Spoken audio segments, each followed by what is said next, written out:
Howdy folks, hope you're all having a good one, and welcome back to World of Warships with Rear Admiral Jingles, and we have a highly amusing one for you today. Although looking at the matchmaking, Tetra here, in the Tier 5 Premium Russian destroyer, the Okhotnik, wasn't feeling too amused at the start. And I don't just mean the fact that he's in a Tier 5 destroyer in a Tier 7 battle. Both teams have 4 destroyers, but the enemy teams are all Tier 6 and 7. And 2 of the destroyers on his team, including himself, are Tier 5. I don't know if you caught what Tetra just said in chat there though, but he is extremely proud of the fact that his poxy little Tier 5 Russian War Canoe does technically feature the second highest torpedo damage per minute in the game, second only to the Yoda, which is a Japanese Tier 10 cruiser. Let's take a quick look at these torpedoes that he's so proud of. They do have a very, very fast 47-second reload, and it can launch 12 of them at a reasonable speed of 62 knots with a reasonable, remember it's just Tier 5, damage per torpedo of just more than 13,000.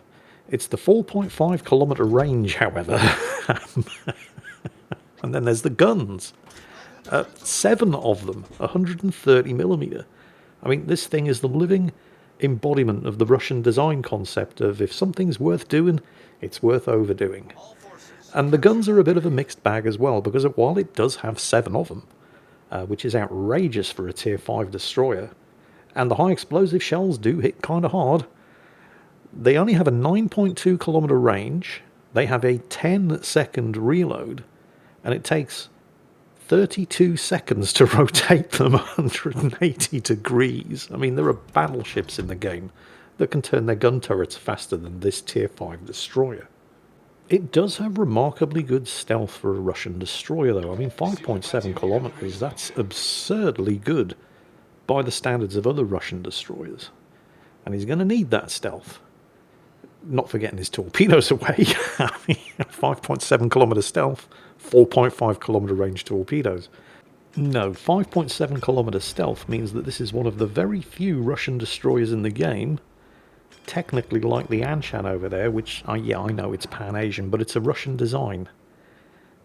The Okhotnik is fairly, well, actually there's a lot of things that are unique about this ship, but under these specific circumstances, the thing that matters right now is the fact that it is one of the very few Russian destroyers in the game that can successfully contest cap circles without being spotted from low Earth orbit. Looks like the Anshan's been persuaded to go somewhere else. He's going to have this cap circle very, very soon. Yep, the Anshan's smoking up.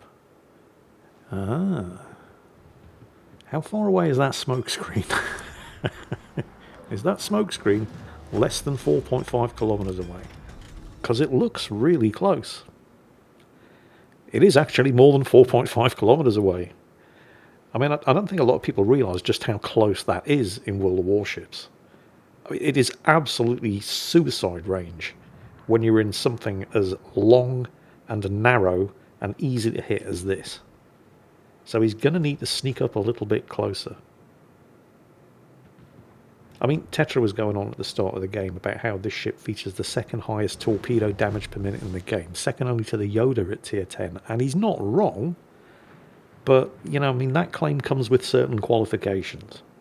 Because, yeah, sure, you can launch 12 torpedoes every 47 seconds, which is great, but in order for those torpedoes to... Ooh, a little bit of a lag spike there. In order for those torpedoes to actually hit anything, you have to be within 4.5 kilometers of the things that are going to be shooting back at you. So in order to actually achieve that absurd level... Oh, hang on a second, he's been... Yeah, he's hydroed, it's the Leipzig. Okay, thank you team for taking out the hydro threat. But in order to actually realise that ridiculous level of torpedo DPM, you have to actually survive long enough to make it count while within 4.5 kilometers. Oh dear, oh dear, oh dear. The Anshan didn't take the hint. But you get the idea. Sure, on paper, you've got ridiculously good torpedo damage output. But good luck staying alive long enough to make it count with torpedoes that only have a 4.5 kilometer range. Regardless of how good your stealth is, it's not that good. A couple of other curious things about the Okhotnik. the infamous Tier 5 premium Russian War Canoe. I mean, just look at it. It's just a hull packed full of torpedo launchers and guns. And yet it's surprisingly slow for a design that looks like this. Because if you want to make something that goes through the water really, really fast, you make it very long and very narrow. And, well, that's the okhotnik. Yeah, it's not that fast. Oh, he's been hydroed. It's the gator. Yikes. It's usually a bad idea to get into a torpedo duel with another destroyer in this thing. Because, yeah, you can dump a lot of torpedoes into the water, but, I mean, look at the length of this thing. While you're doing that, it's very, very easy to eat an incoming torpedo in return. Or more than one incoming torpedoes in return. But if your target wasn't actually angled sufficiently to launch the torpedoes against you in the first place, well, yeah, why the hell not? And he really does need to kill this guy. There you go, the guns. The guns on this thing are really, really bad, by the way. But, as long as nobody's shooting back at you, then why the hell not?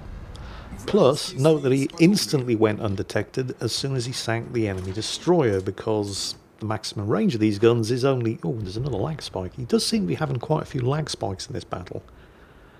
But the kind of bad 9.2 kilometer maximum range of these guns does mean that if there's only one target within 9.2 kilometers, as soon as you've killed him, it doesn't matter that you've just been firing your guns and you've massively increased your detection range. If there's nobody else within 9.2 kilometers, you go undetected. Reasonably close battle, by the way. Both teams have suffered 5 casualties, although the enemy team are now down 2 Tier 6 destroyers, thanks to Tetra here. Tetra's team have 2 cap circles, but it looks like, well, they had 3. It looks like the enemy team are in the process of capturing their second. And in case you're wondering about the scores at the top of the screen, yep, replay bug time. They are actually reversed. Tetra's team are slightly less than 150 points ahead, due to having had 3 cap circles for a short period of time, despite the fact that the enemy team have scored the more valuable kills, with 1 battleship, 1 cruiser and 3 destroyers taken out, compared to Tetra's team's 3 destroyers and 2 cruisers. You notice there's only 1 destroyer left alive on each team. There's a fairly simple rule of thumb in World of Warships that I find applies regardless of the tier of ships that you happen to be playing. Oh, there's some targets there for his guns. He's going to smoke up here and start with the pew pew. Unfortunately, he's the one who's actually spotting them. Yeah, they've gone. But anyway, regarding destroyers, fairly simple rule of thumb in World of Warships. And it doesn't matter what tier you're playing at, it's the same at tier 4 as it is at tier 10. Once you pass the 5-minute mark in any given battle, any destroyers that are still alive have either been AFK since the start of the match, or they're actually commanded by people who are capable of thinking and breathing at the same time. I mean, this is a mid-tier battle in World of Warships. You'd think it would be easier for the destroyers to stay alive. There's no radar, there's no aircraft carrier in play, but nope.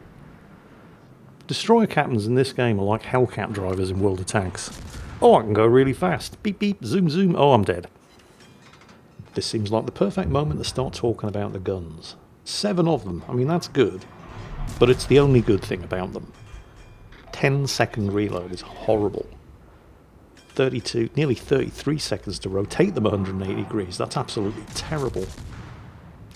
But it's the armour penetration values of the high explosive shells. I mean, they do hit hard, and a decently well-aimed salvo of all 7 against a destroyer or a light cruiser or even a heavy cruiser is probably going to do some damage, but they only have 22mm of high explosive penetration, which means shooting at targets like the Ismail over there, a tier 7 battleship, you might start a few fires, but you're definitely not going to be doing big numbers.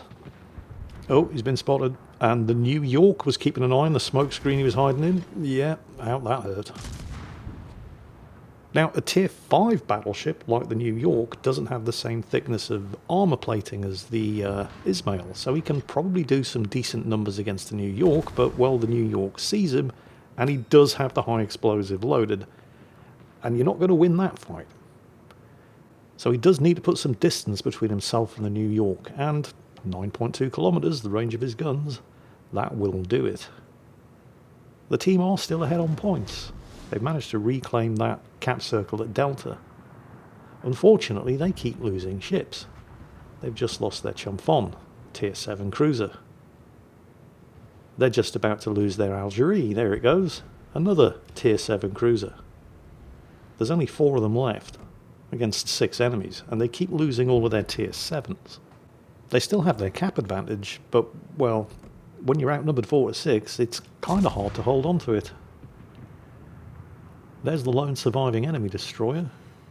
I mean, these guns are good against other destroyers, but with the 10-second reload, you don't want to be getting into a gun duel with another destroyer. Instead, he's just taking opportunity shots here. Taking whatever shots he can before the Bliskovitcher does that, and he's able to get into cover behind the island here and go undetected. Right, the enemy team are now flipping the cap at Bravo. The West Virginia did take the Ismail out, so they are clinging on to that points lead. But here's the thing about the Okhotnik. Well, one of the things about the Okhotnik. Despite its shape, which is ideal for going through the water very, very fast, make something long and narrow, it actually only has a top speed of 34.5 knots, which is kind of bad. I mean, it has an engine boost and he is using it. But the other thing about a design that's very long and very narrow is that while it should be very fast, and the Okhotnik isn't, it is, however, extremely unmaneuverable. I mean, this thing bleeds off speed in the turns like you would not believe. And it's got a horrendous turning circle. He's making the most of it, though. He's actually doing really, really well against the Bliskovitcher. He's dumped the torpedoes in the water there around the far side of the island. Gone undetected again after forcing the Bliskovitcher to duck into cover and smoke up. Tetra's obviously hoping that the Bliskovitcher is going to continue around the other side of the island and maybe run into those torpedoes, but frankly, they just don't have the range. However, because the reload is so fast, and with the Bliskovitcher hiding behind the island in that smoke, he's gone unspotted, he is going to be able to get close enough to get those torpedoes away once they've reloaded, which they have. The question is the Bliskovitcher still... I don't think he's still in the smoke screen. He stopped shooting. I mean, this is a destroyer captain who's still alive halfway through the battle, so he's not stupid. Where did he go? Look at how slowly this thing turns. I mean, it's got a fast rudder shift, but a long, narrow shape does not maneuver very well in the water. Yeah, there he is. Yeah, he's nobody's fool. He knew it was coming. He's not interested in getting shot at again, though, so he instantly ducks in behind the island, allowing Tetra to go undetected. But that brief window of opportunity allows the Prinz Heinrich, yeah, there it is, who had the high explosive loaded, to attempt to... okay, well, he's in a gunfight now, whether he likes it or not. And it should take him no more than 2 gun salvos to win this fight, but the Bliskovitcher has a much faster reload and can cause significant damage to him. Okay, he's got him. He's gone undetected. The Bliskovitcher did set a fire. He's burned his damage control. He didn't actually need to use the smoke there, because the Bliskovitcher was the only target within 9.2 kilometers, but hey, better safe than sorry. Of course, that was his last charge of smoke, and he's also got no engine boost left. And there's the small matter of only having 2,000 hit points. However, killing the Bliskovitcher did prevent the enemy team from flipping the cap. So both teams still have 2 cap circles. Both teams are down to 4 surviving ships. And Tetra's team do still have that 200-point lead.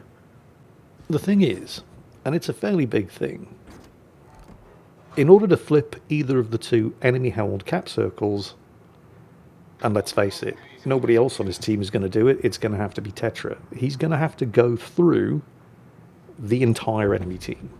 And 5.7 kilometer stealth or not, he's just really not fast enough. So, yeah, that's probably not going to happen. And with the rest of his team all cowering around Cap Circle Delta, he's the only thing preventing the enemy team from taking this central cap here at Charlie and gaining the advantage. But a rare opportunity for Tetra has just presented itself. because the enemy chum-fon, the enemy team do still have 2 Tier 7 cruisers. Well, in fact, with the exception of the New York, the enemy team are all Tier 7s, the Prince Heinrich, the Lazzo, and the chum-fon. But the chum-fon in particular has just committed a critical error of judgment. He thinks he's nice and safe inside his smokescreen. But the fact that he has smoked up means that Tetra can now close to within 4.5 kilometers of the smokescreen. And that's going to be really, really bad news for the chum-fon. If he'd just been kiting in open water, there's no way Tetra would ever have been able to get this close. But he isn't. And he doesn't seem to have caught the memo about smokescreens being torpedo magnets. I mean, he knows he's spotted. Fat lot of good it's going to do him. Look at these torpedoes. Yep. Oh, yeah.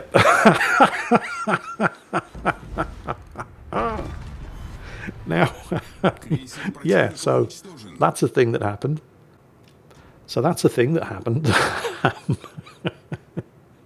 And, I mean, you know, taking out basically full health Tier 7 cruiser and a Tier 5 destroyer with 4.5 kilometer range torpedoes it's no small thing. And it does look like the enemy New York is about to go down. The team did just lose their West Virginia. And the enemy team are flipping the cap at Charlie. Hang on, Tetra, what are you doing? It may seem like he's signing his own death warrant here, with no smokescreen available and shooting at a light cruiser in open water. But remember, 9.2 kilometer range on his guns. Which means he can pretty much get it. Ooh, the Lazzo was actually paying attention. Wow. Okay, but yeah, still, I mean, you can see why he did it. It was worth the risk. Because he just had to take the shot and then zoom away as fast as this thing is capable of zooming, get to more than 9.2 kilometers away, go undetected. Of course, the Lazzo was actually paying attention. The New Yorks managed to recover some health. The enemy team have claimed the cap circle at Charlie, so they're now only about 150 points behind again. I mean, this is a really, really close battle. The question is, what can Tetra do from over here? Because while the friendly Bayern still has, well, some health, the friendly York definitely doesn't, and the Bayern's taken a beating too. So the enemy team are about to take the lead. He really needs to sink the New York. He's got the high explosive loaded. Remember, it only has a 9.2 kilometer range. The New York isn't looking this way. But the high explosive does only have 22 millimeters of penetration. And while the armor on a Tier 5 battleship isn't fantastic, and you can probably do damage with high explosive, he's switching to the armor piercing. And he's the last surviving ship on the team. The friendly York and Bayern have both gone down, putting the enemy team 100 points ahead with 3 of the 4 cap circles.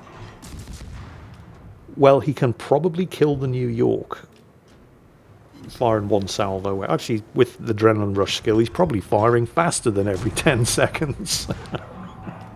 I know, it's small consolation. But there it is, he's killed the New York.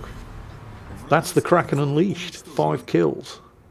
I don't think it's going to be enough though, because even with the New York kill, the enemy team are still ahead on points, and with a 2 cap circle advantage, they're only going to go further ahead. Here's the thing. Generally, at this point in a battle, when it's you in a destroyer against a battleship and a cruiser, my money's on the destroyer. As long as that destroyer isn't French or Russian, and can actually stealth torpedo. None of those things apply to the okhotnik. And even if you are in something that can stealth torpedo, with 1 minute and 10 seconds left, you're going to need to have that target locked in and ready to go in order to actually sink anything in the time remaining. And even then, you're probably going to need a torpedo reload booster. And again, none of these things apply to the okhotnik. And let's face it, I mean, they're both still alive at the end of the battle, the Prince Heinrich and the Lazzo, and we know that the Lazzo is capable of paying attention. They're both going to have high explosive loaded. And the second you get spotted, which will happen before you get to within torpedo range, they're going to be unloading on you. And the Prince Heinrich's secondaries aren't bad either. It doesn't even need to be paying attention, and the secondaries can kill you because 2,000 hit points. So Tetra launches a bit of a Hail Mary here with the torpedoes. I mean, I know they're not in range, but the Prince Heinrich is heading this way. I mean, maybe. There's a slim chance the Prince Heinrich might run into some of them, but, well, he's going to need to run into most of them to kill him, and even that wouldn't be enough to flip the point. No, there's nothing he can do. He takes a couple of shots since the match is about to end, and end it does in defeat. Kraken Unleashed. 5 kills in a Tier 5 destroyer in a Tier 7 battle. 3 of those kills were enemy destroyers, all of whom were higher tier than him. 1.3 million credits earned. I mean, obviously he's running a couple of credit boosters and probably has a premium account, but oh. There were only 2 members of the enemy team that got more base XP than him, and he lost.